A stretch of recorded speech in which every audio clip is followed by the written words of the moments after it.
Il y a plus de 40 millions d'années, dans le Pacifique, des éruptions volcaniques firent jaillir du fond des eaux de hautes îles. Sous leur propre poids, elles s'affaissèrent peu à peu. Seule leur pointe continua d'émerger. On les regroupa en 3 ensembles, Micronésie, Mélanésie, Polynésie.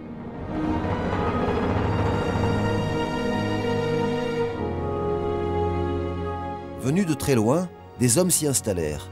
Ils firent alliance avec la mer.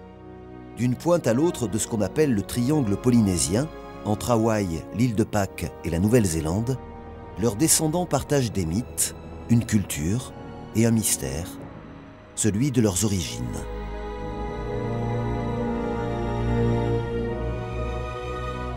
D'où sont venus ces regards, ces visages?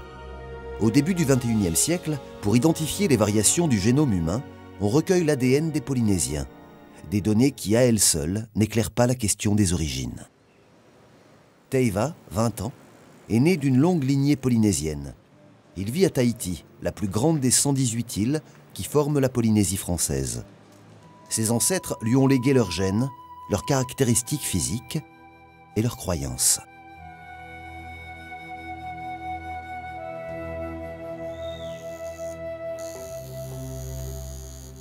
Les fondateurs des peuples polynésiens n'ont pas laissé de textes écrits, mais des images, transmises de génération en génération, gravées dans la chair même des hommes et des femmes.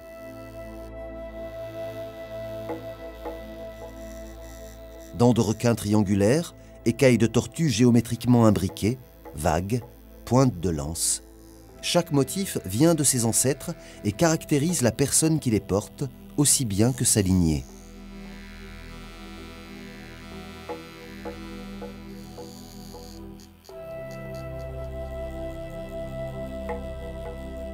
La souffrance fait partie du rituel. La force de l'endurer, le courage, l'esprit d'aventure en sont le résultat.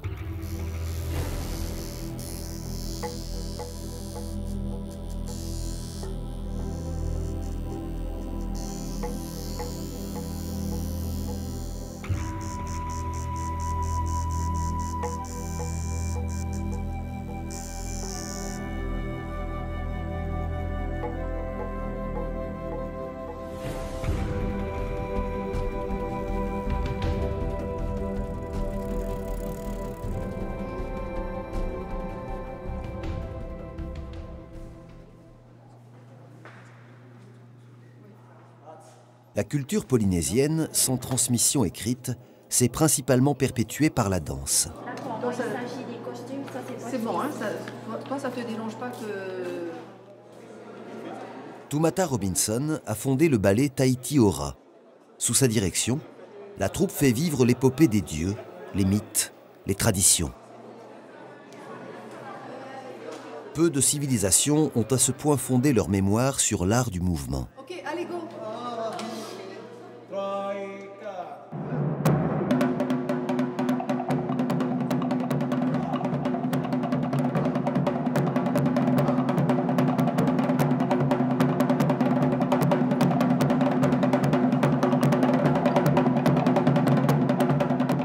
Les gestes, très codifiés, contribuent à un récit qui évoque la grande aventure maritime des Polynésiens ou leur vie quotidienne au milieu de l'océan.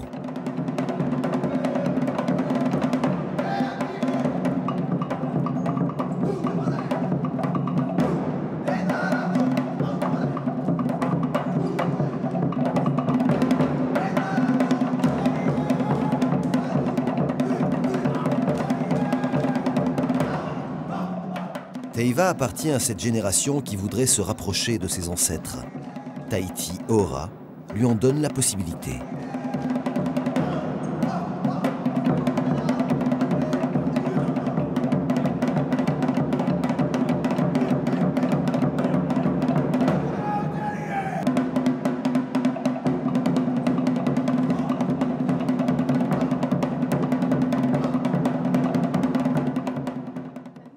Ce soir-là, Tumata Robinson demande à Teiva de concevoir un projet personnel. Il devra exprimer, dans un solo laissé à son imagination, ce qu'il doit à ses ancêtres.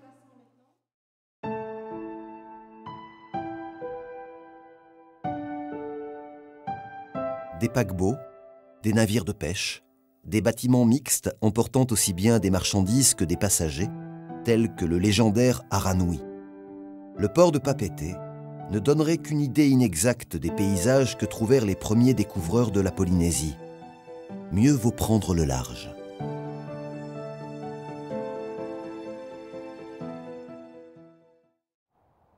Moorea, à 1,5 km de Tahiti, est l'une de ces îles entourées de lagons où accostèrent jadis des navigateurs venus de terres lointaines.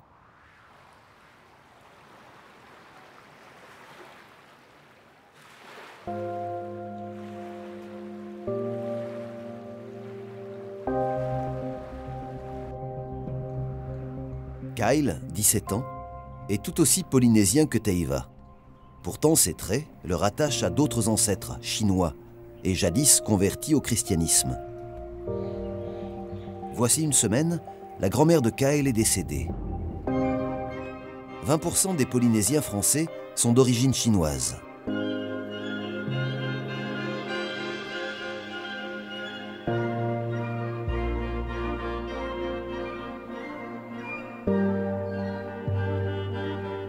Bien sûr, à 17 ans, quand on a toujours vécu en Polynésie, on ne s'interroge pas sur ses aïeux. Ce jour-là, pourtant, pour Kyle, le meilleur moyen de rester proche de sa grand-mère disparue serait de remonter le temps vers les générations chinoises qui l'ont précédé sur cet archipel.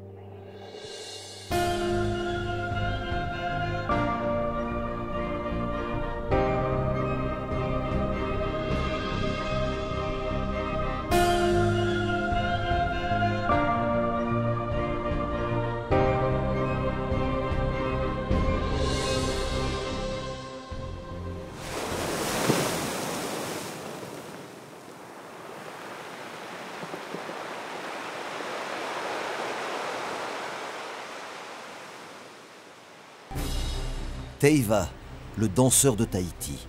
Gestes, tatouages, mémoire et rêves polynésiens. Kyle, le lycéen de Moorea. Passeport français et sang chinois. Tous deux, pour des raisons différentes, mais au même moment, veulent résoudre une énigme, celle de leurs origines. En remontant la piste de leurs ancêtres, peut-être parviendront-ils à lever le voile sur la manière dont des hommes, voici plusieurs milliers d'années, partirent à la conquête des archipels du Pacifique.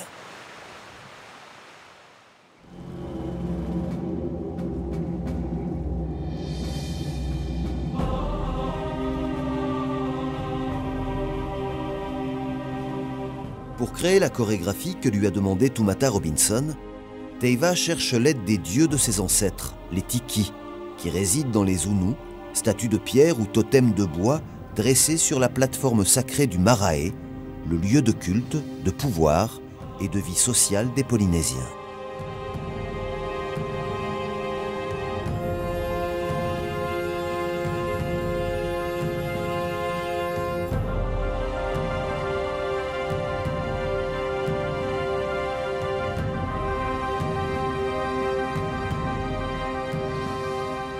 Le vent, plus que l'inspiration, occupe l'espace borné de pierres volcaniques. Teiva appelle en vain la force des Tiki, qui pour l'instant restent indifférents.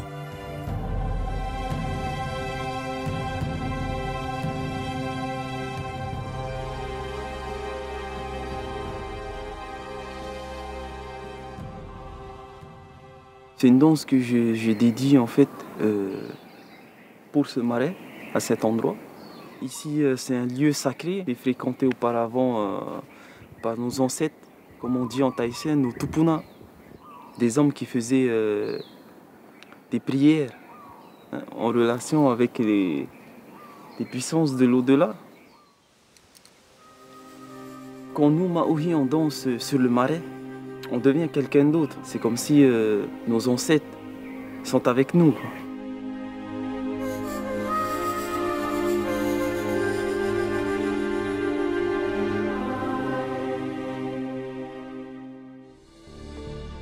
Qui étaient ses ancêtres? Ont-ils jadis peuplé le continent perdu de Mu, ce gigantesque pendant pacifique de l'Atlantide, et dont ne subsisteraient aujourd'hui précisément que les îles polynésiennes? Un mythe évoquant un pays où les hommes marchaient sur les eaux a fait divaguer les esprits. On a situé les origines des Polynésiens en Arctique, en Alaska ou au Canada. Certains ont cru que les Polynésiens descendaient d'une tribu perdue d'Israël.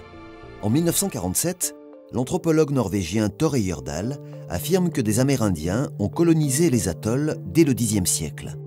Il se fonde sur la popularité de la patate douce des deux côtés du Pacifique. Pour prouver la vraisemblance de sa théorie, il part du Pérou à bord d'un radeau de papyrus, le Kon-Tiki, et rallie les Tuamotu en 3 mois. La traversée est possible. Cela ne prouve pas qu'elle a jamais vraiment eu lieu.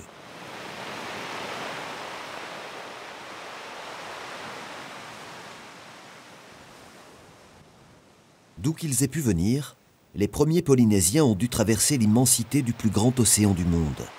Pour eux, cette expédition équivalait à un départ vers une planète inconnue. En guise de vaisseau spatial, ils inventèrent l'objet sur lequel furent bâties les civilisations du Pacifique, le Va'a, la pirogue polynésienne.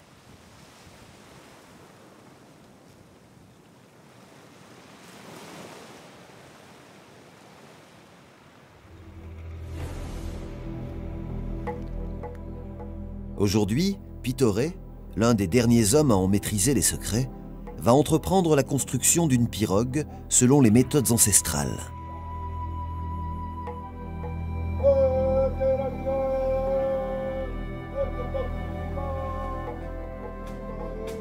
Un arbre que sa hauteur désignait comme sacré a été abattu et laissé reposer pendant 1 année.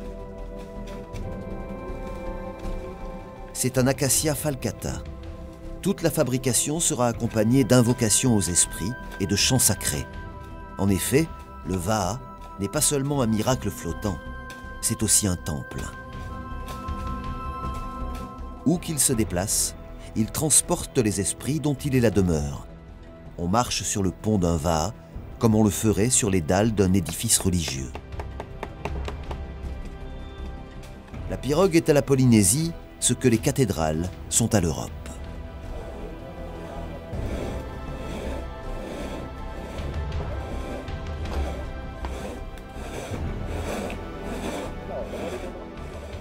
On fixe la taille de la pirogue à 5 mètres. On estime que les premières pirogues pouvaient mesurer jusqu'à 30 mètres et transporter, en plus des hommes, assez de provisions et d'animaux pour tenir plusieurs mois en mer.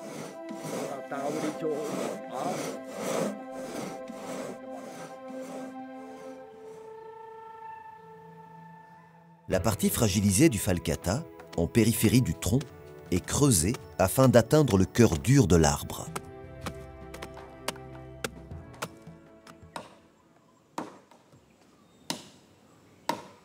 Un seul flotteur, généralement du côté gauche, caractérise la pirogue polynésienne.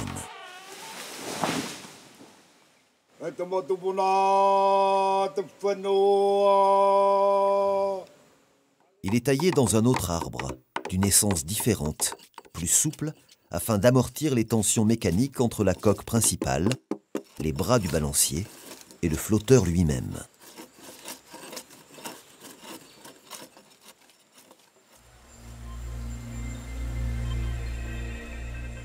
Pour un jeune Chinois de Tahiti qui veut connaître le passé de sa famille, inutile de parcourir des kilomètres.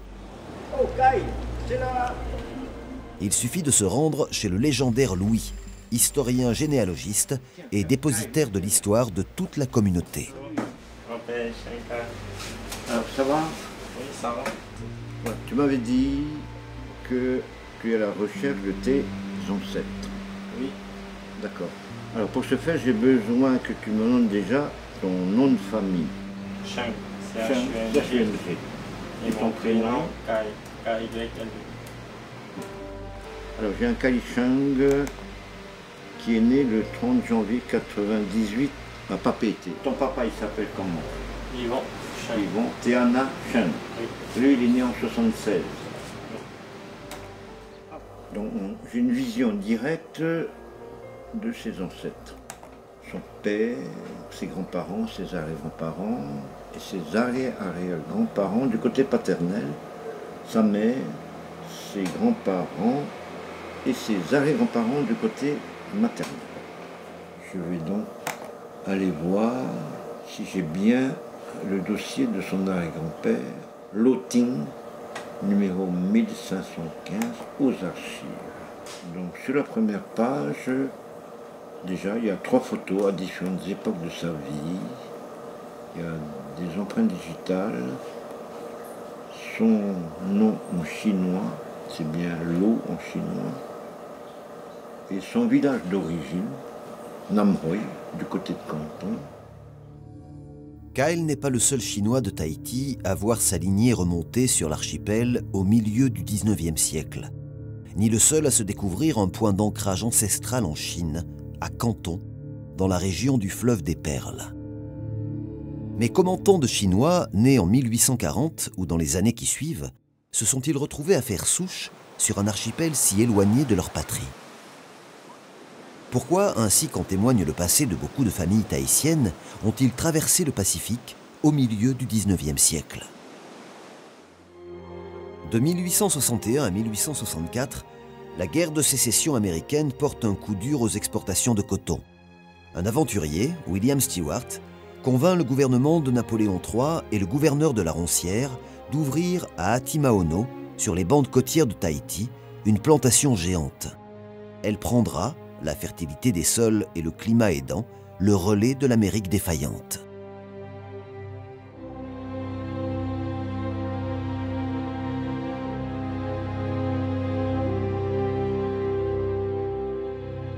En hommage à l'épouse de l'empereur, le domaine est baptisé Terre Eugénie.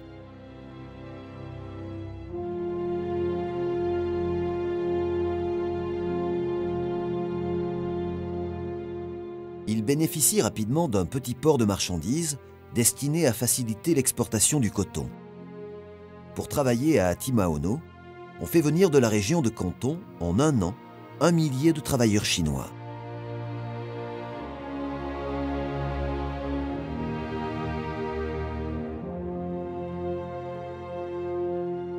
Aujourd'hui, la plantation d'Atimaono est devenue un golfe. Kyle s'est fait accompagner de Roland Sam, l'un des meilleurs connaisseurs du passé chinois de la Polynésie.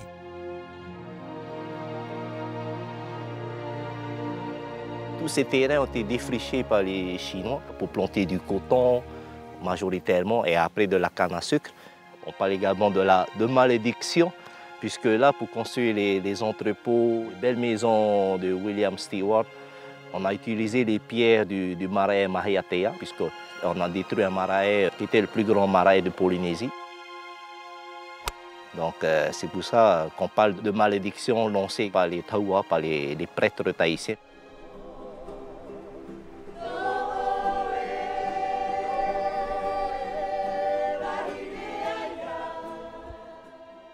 Lorsque la plantation a fait faillite en 1873, Atimaono a été morcelé entre 10 propriétaires. La plantation a continué à exister, c'est-à-dire une partie, avec d'autres Chinois, puisqu'il y a eu les Chinois de deuxième vague dans les années 1907 à 1914, donc 2500 Chinois qui sont venus.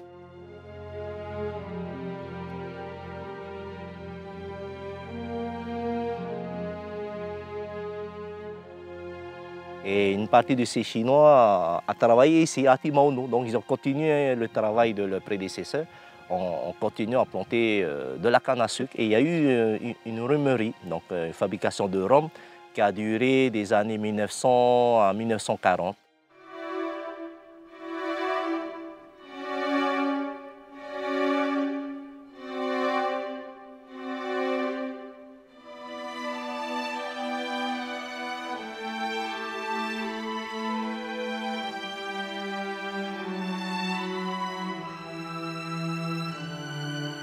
La rhomerie permit à certains des Chinois venus travailler pour une durée limitée à Atimaono de se sédentariser et de créer des familles.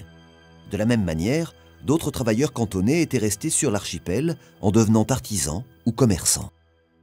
Aujourd'hui, il y a encore un autre Chinois qui continue quand même cet héritage, puisqu'il y a David Mou qui continue à planter la canne à sucre. Alors, finalement, sur 150 ans, il y a toujours eu des Chinois qui plantent, qui occupent cette terre.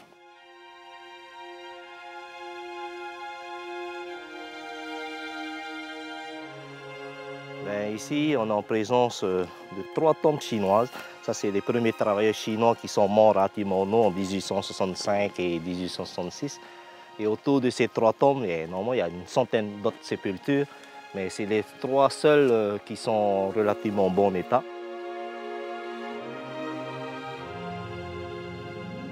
Et ceux qui sont enterrés là, ils n'ont pas de famille. Et pour nous, on pense que ça devait être les responsables des travailleurs, parce que sinon, ils n'auraient pas eu une belle sépulture, dirons-nous.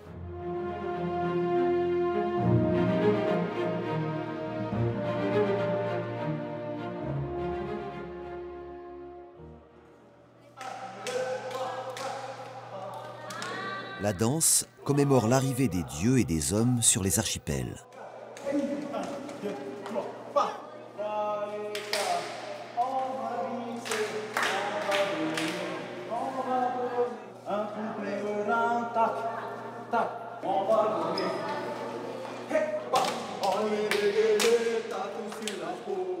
Membres des peuples fondateurs ou polynésiens ordinaires, tous ont eu pour accomplir leur destin à ramer, à hisser des voiles, à affronter dans la bonne humeur la colère des océans.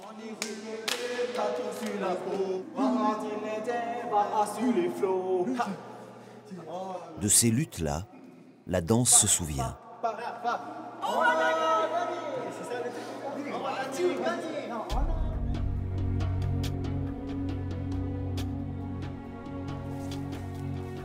Dans le jour qui se lève, Pitoré communie avec les esprits de la nature.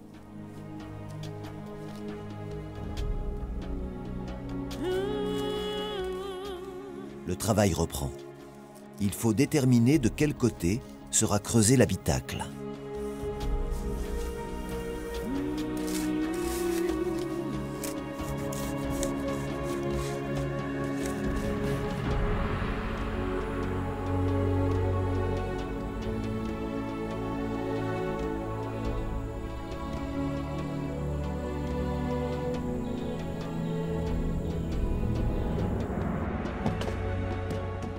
Le maître charpentier ne travaille pas seul. La construction d'une pirogue impliquait jadis la société tout entière, surtout quand il s'agissait d'une pirogue profonde, de grande capacité.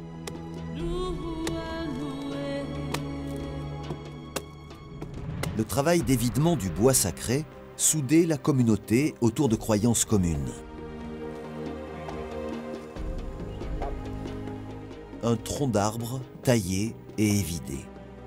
Un flotteur raccordé à la coque principale par un bras souple. On pourrait croire la conception de la pirogue polynésienne à la portée d'un enfant.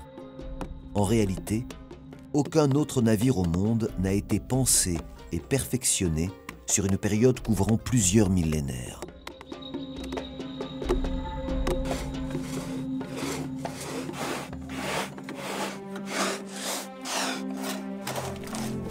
La proue se dégage.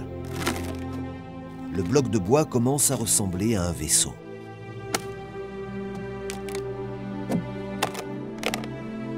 Toutes les forces de la nature sont à l'œuvre lors de la fabrication. L'eau qui a abreuvé l'arbre, la terre qui l'a nourri, la lumière qui l'a appelé et conduit vers le ciel. Mais c'est au feu qu'il appartient de changer la nature du bois et de le préparer à passer avec l'eau sa nouvelle vie.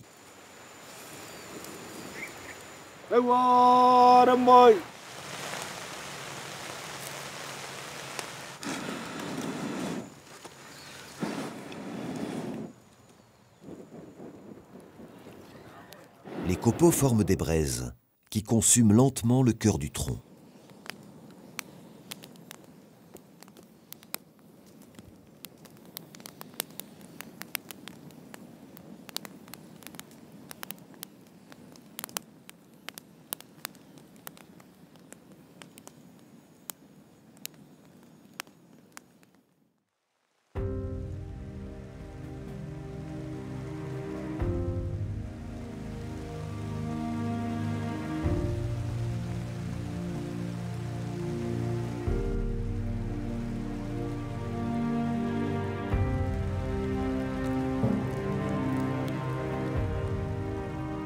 Quand vient le jour nouveau, le feu a travaillé et sacraliser la pirogue. Il faut à présent creuser et creuser encore.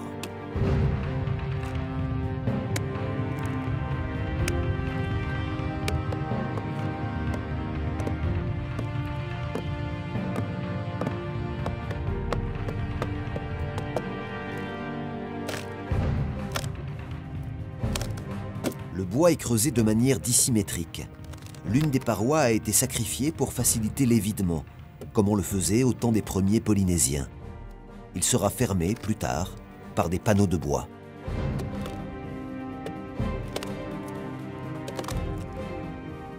Jour après jour, le feu et les hommes perpétuent leur alliance autour de la pirogue.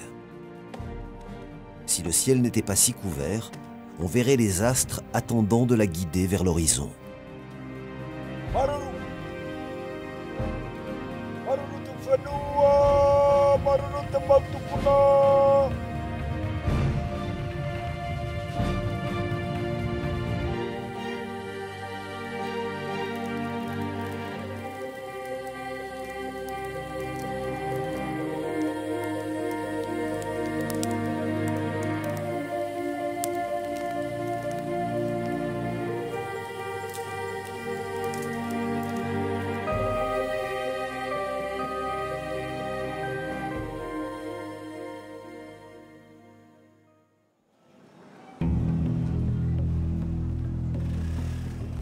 Les scientifiques ont extrait l'ADN des cellules de milliers de Polynésiens.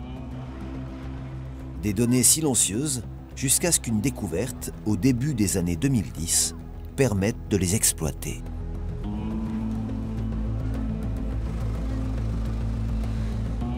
Des scientifiques australiens trouvent dans un cimetière du Vanuatu des ossements vieux de plus de 3000 ans. En comparant leur ADN à celui des autres Polynésiens, on s'aperçoit que ces derniers partagent leurs gènes avec les hommes et les femmes du Vanuatu, et que ces gènes sont comparables à ceux des aborigènes de Taïwan. Il s'avère ainsi que les fondateurs des peuples polynésiens sont asiatiques, descendants de ces tribus taïwanaises. Même mon père, qui a été dans un village aborigène à Taïwan, même lui était surpris de voir qu'il faisait le ahima. Le ahima, c'est le food haïtien. Donc, il cuisait la nourriture dans le sol.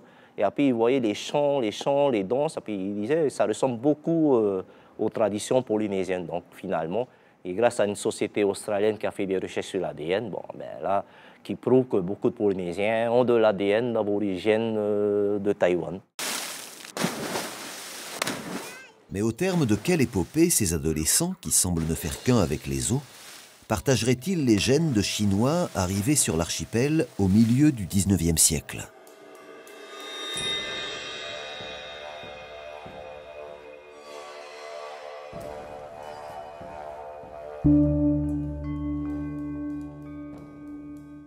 Sur les flancs d'une colline de Tahiti, à Arouet, face au soleil levant, les Chinois ont enterré leurs morts. On y trouve les sépultures de quelques travailleurs de la plantation de coton d'Atimaono.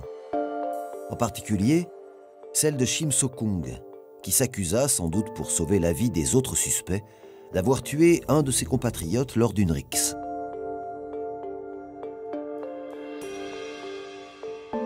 Les autorités coloniales veulent alors montrer leur force. On construisit une guillotine sur place. Pour être sûr que la lame, qui fait plus de 30 kilos, glisse bien, ben, ils ont essayé sur des troncs de bananiers, ils ont essayé sur des animaux, des chèvres, un chien qui passait par là.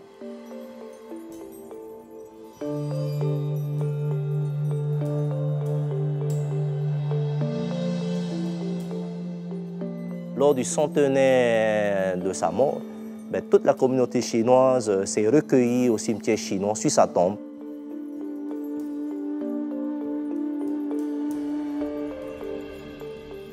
On trouve parmi ces tombes celle des deux grands groupes de Chinois installés en Polynésie, des Punti, un peuple sédentaire du sud de la Chine, et des Hakka, venus du nord.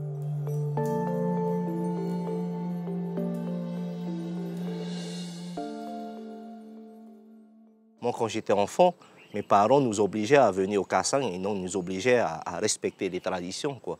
Alors qu'aujourd'hui, en 2017, ben, les traditions se perdent. On ne demande plus aux jeunes à venir honorer les morts de de leurs ancêtres, quoi. C'est ce qui est dommage. Des idéogrammes, des portraits, des dates gravées sur les stèles, des noms de villages proches de cantons. Pour la première fois, Kyle se sent proche de ces hommes enterrés à Tahiti, venus des mêmes régions que ses ancêtres. Parmi eux reposent sans doute des parents lointains et oubliés.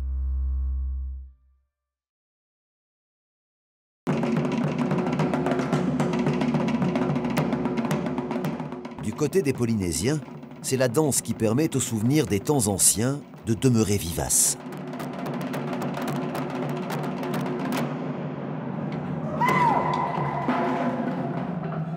Teva répète chaque jour avec ses camarades, sans que son projet avance de manière décisive.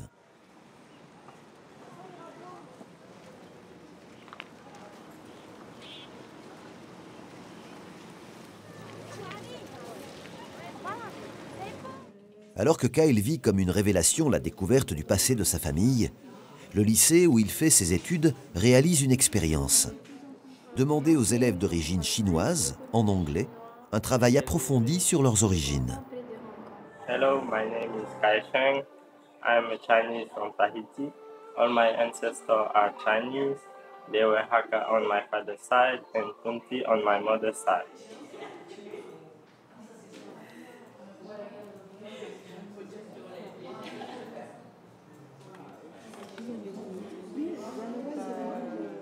Le travail, initié dans le cadre d'un projet Erasmus par une professeure et un proviseur d'exception, doit se conclure par une vidéo présentée devant un public de lycéens de différentes nationalités.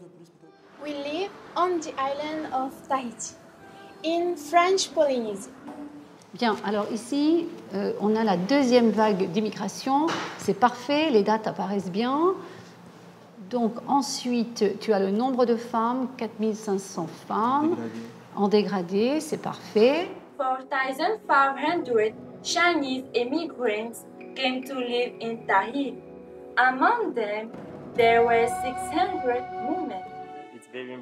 Comme les autres Chinois, les ancêtres de Kyle ne furent connus que par un numéro, les fonctionnaires français jugeant leur nom impossible à prononcer. They were all identified by numbers. It was decided by the French administration in order to overcome problems of language. Créatrice de la compagnie de ballet Tahiti Ora et extraordinaire chorégraphe, Toumata Robinson sait à quel point la danse retranscrit la légende originelle des Polynésiens. Je pense que la danse, aujourd'hui, nous rattache à chaque fois au passé. La culture polynésienne est une source dans les spectacles. Chaque tableau raconte un peu une histoire. Le premier tableau où les filles sont petits parios avec ce qu'on appelle un tahé, avec du raffia, des coquillages sur la poitrine, elles sont seins nus. Ça, c'est vraiment un clin d'œil aux révoltés de la Bounty.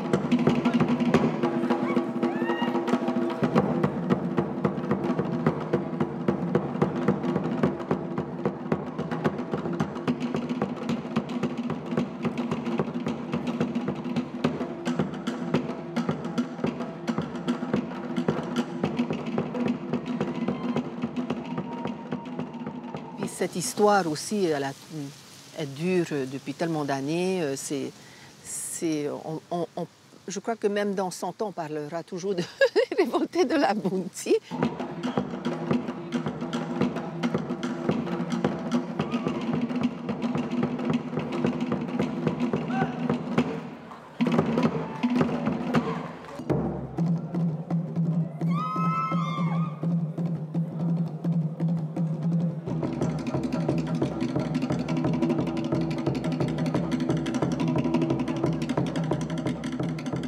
Teva incarne sur scène, avec la troupe Tahiti Ora, l'un de ces personnages sortis tout droit des mythes polynésiens.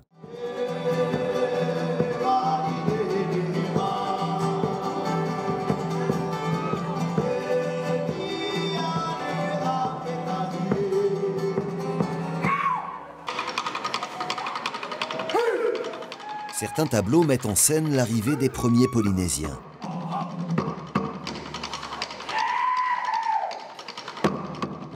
Mais ces légendes que Toumata Robinson transforme en un tourbillon, Teva voudrait les sentir vivre en lui et les restituer d'une manière intime et secrète.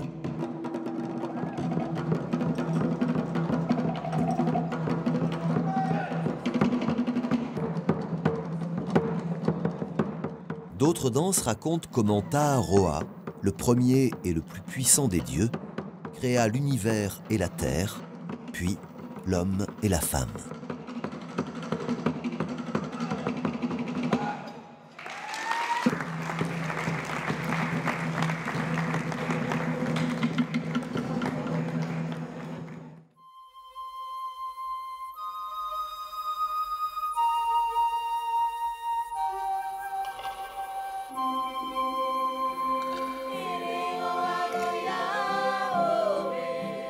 Pour que Teva puisse répondre à la demande de Toumata, il lui faudra rejoindre l'esprit de ses ancêtres.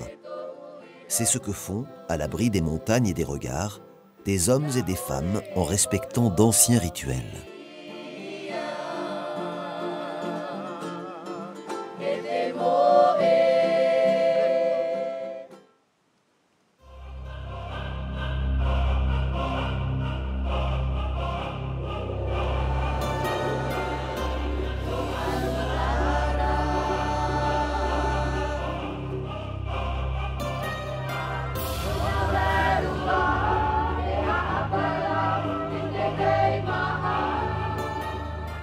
La cérémonie se tient près d'une plateforme en pente douce qui sert de tremplin à l'âme des hommes quand elle s'envole vers les montagnes en direction de l'infini en passant par le creux de la montagne percée de Moréa.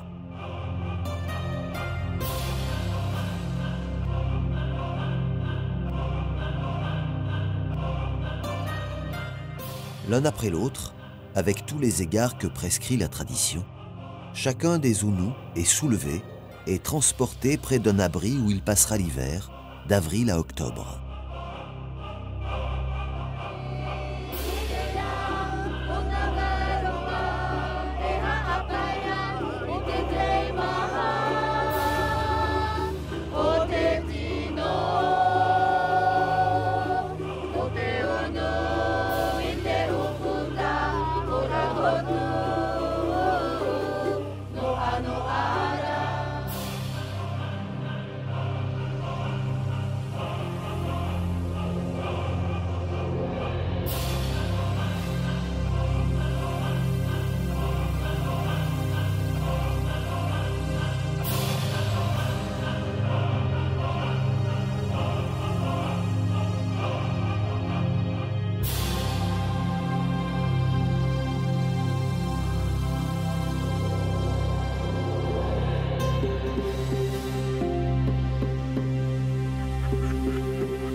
La pagaie de jeunes urbains propulse des pirogues dans le port de Papeete.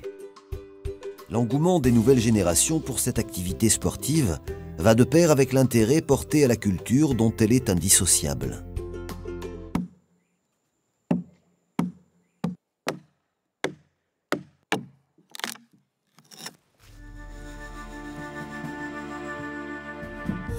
L'aventure des premiers Polynésiens venus de Taïwan, voici 3 à 4 000 ans, ne ressemblait en rien à un voyage d'agrément. À en juger par la taille de certaines pirogues exhumées notamment en Chine, il s'agissait pour eux d'une véritable entreprise de colonisation de l'océan et de ses archipels. Afin de répondre à la demande, ils mirent au point des techniques de construction permettant une meilleure productivité. L'une d'elles consistait à sacrifier un côté de l'embarcation afin que les outils puissent détacher du tronc des blocs de bois plutôt que d'avoir à le creuser jusqu'au fond. On incise ensuite l'écorce d'un arbre, souvent un arbre à pain, pour recueillir la gomme.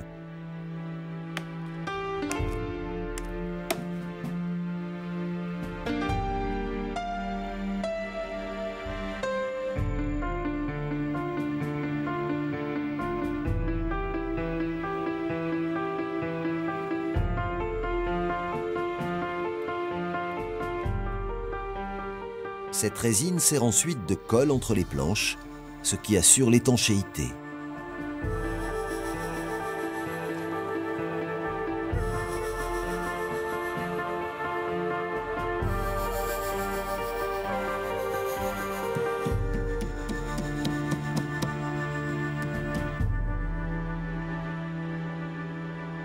Pitoré, entre-temps, vérifie la symétrie de l'embarcation.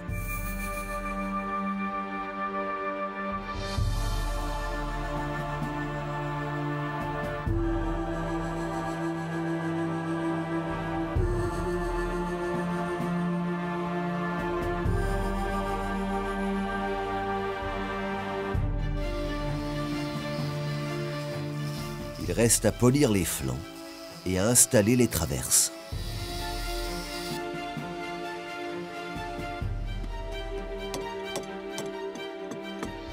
Une pirogue polynésienne n'a pas à briller sous les vernis d'ébéniste, ni à flatter le regard.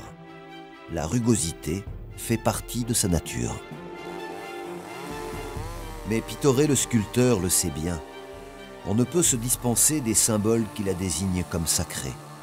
Et l'artiste, tel un poète, sculpte ses prières dans le bois.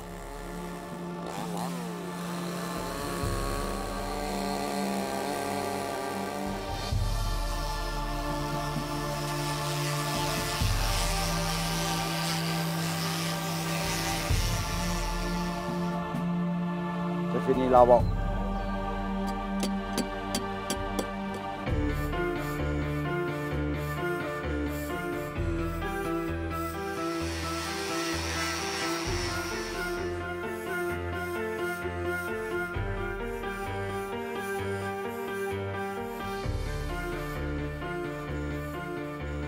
Elle est légère. Elle est très légère. Elle va s'envoler. Elle va s'envoler au ciel. Une jolie pirogue. C'est la pirogue du ciel.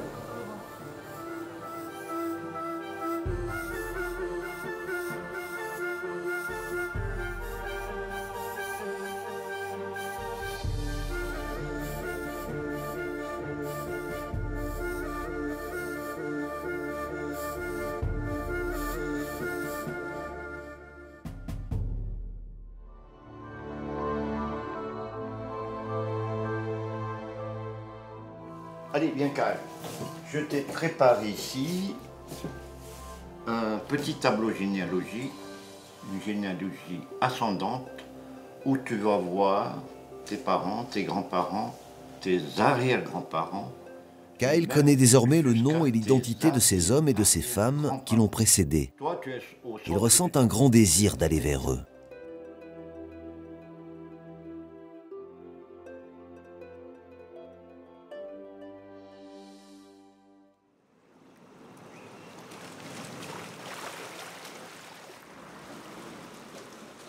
Plus lointain, insaisissable, les ancêtres de Teva lui résistent. Il aimerait être l'un de ces Tawa à qui les esprits parlent directement.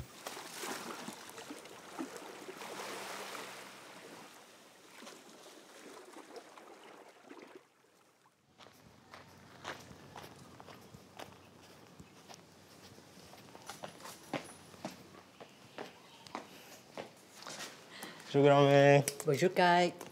Ok. Bonjour Kai. Entre. Alors Kai, ça fait un bon bout de temps que tu n'es pas passé à la maison, hein?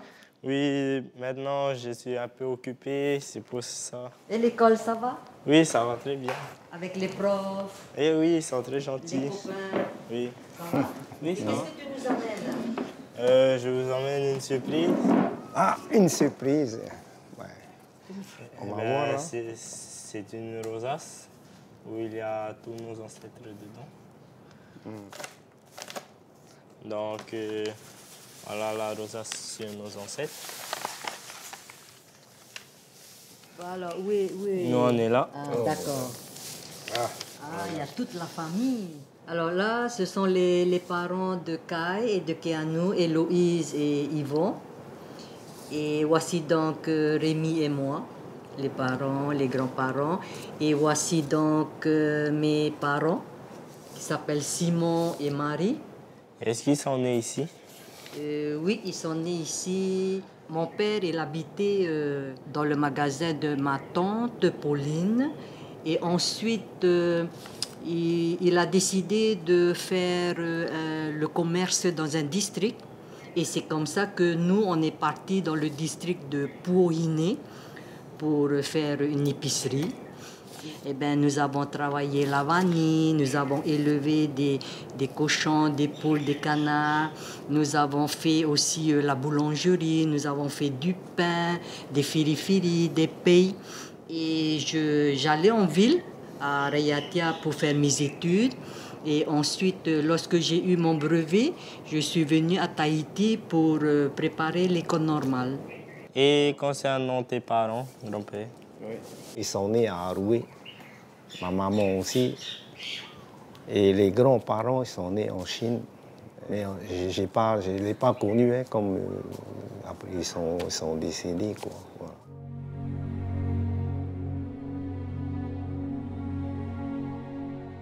Tel fut le destin de bien des Chinois de Tahiti. Leur habitat consistait en une boutique au rez-de-chaussée et un logement au premier étage. Ils acquirent une modeste aisance qui suscita parfois de la part des Blancs et des populations autochtones des réactions de rejet, dont le peintre Paul Gauguin se fit le relais. Encore aujourd'hui, beaucoup de Chinois tiennent commerce au marché de Papeete, où règne sur l'import-export.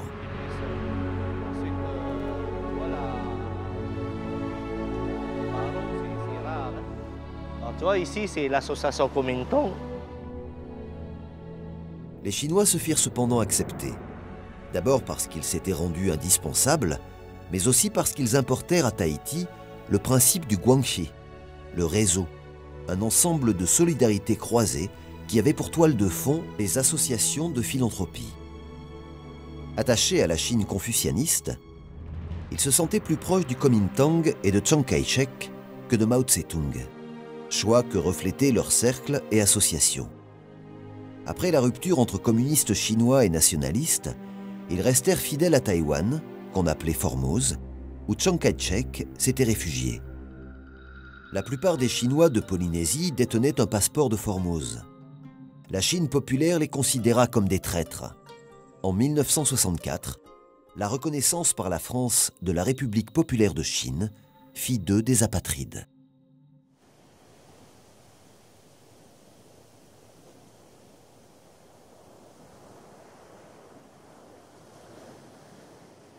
On a reconstitué le trajet des premiers colonisateurs du Pacifique.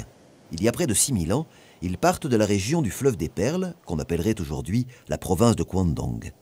Un manteau de glace relie alors le continent à l'île et ils marchent jusqu'à Taïwan. Ils se sédentarisent pendant 2000 ans. Puis, ils repartent vers les îles du Pacifique, passent par les Philippines, la Nouvelle-Guinée et les îles Salomon il y a environ 3500 ans. Ils se disséminent ensuite sur une zone allant de l'est de la Papouasie-Nouvelle-Guinée à Fidji, Wallis et Futuna, en passant par le Vanuatu et la Nouvelle-Calédonie. En 5 siècles, ils atteignent Tonga et Samoa, à 4500 km de leur point de départ. Nous sommes alors 1000 ans avant notre ère, puis viennent les Marquises et la Polynésie française.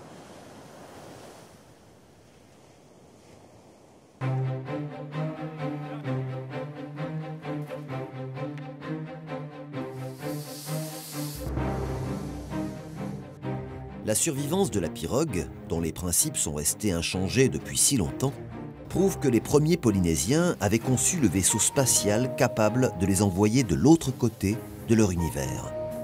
Pour les honorer et illustrer leur exploit, un homme, Iria Otino, décide de refaire leur chemin en sens inverse, de Tahiti à la Chine.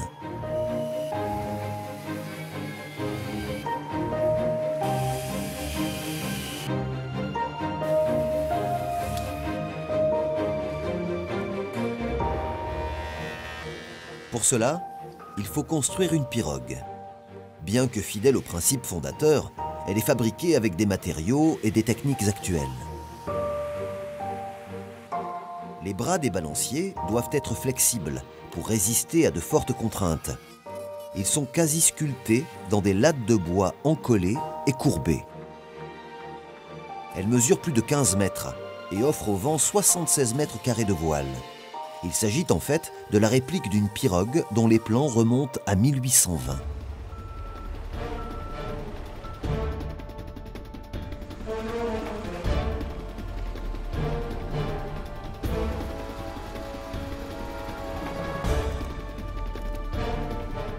La pirogue est enfin prête. Elle est baptisée au Tahiti Nui Freedom. Pas question de négliger les rites. Le flanc de la pirogue est orné à l'avant de motifs qui la relient aux premiers explorateurs. La vague, la tortue, les alignements de triangles qui figurent des dents de requin.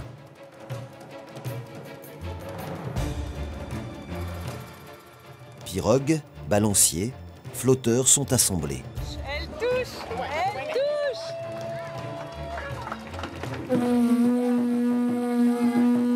Voile dehors, la pirogue est prête à tracer son sillage sur 7200 milles nautiques, soit plus de 13 000 km. L'équipage se prépare à vivre toutes les angoisses et les exaltations de ceux qui, plusieurs milliers d'années avant eux, firent au Pacifique la promesse de l'apprivoiser.